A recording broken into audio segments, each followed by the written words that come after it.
1981 оны улсын баяр наадам ардын улсуудын түүхэд 60 жилийн өмнө баярт 512 бүх барилдсанаас Улс аймгийн иргэн сумын ариата дархан авраг баян мөнх 9 дөрүүлж Өвөр аймгийн нарийн тэл сумын ариата дархан авраг царин тогтох 8 давж үзүүллээ.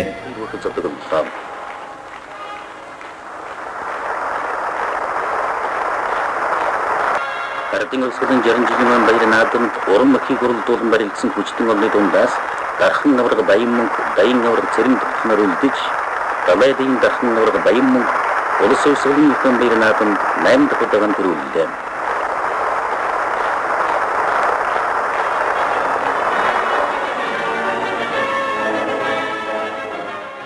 Мянган 982 оны улсын баяр наадам 512 хүчтэн зодтолсноос түрүү үзүүрт Улс аймгийн 2 бүх үлдлээ.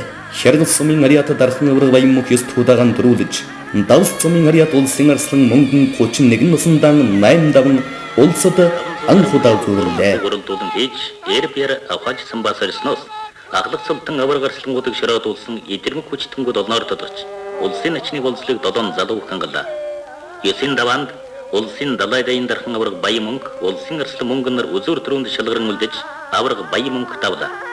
Ийхүү баян мөнх авраг ардын тэрэн их баяр наадмын анхны 9 удаа төрүүлсэн дээд амжилтын эзэн болж алдар цулаа улам баяжан дархаллаа.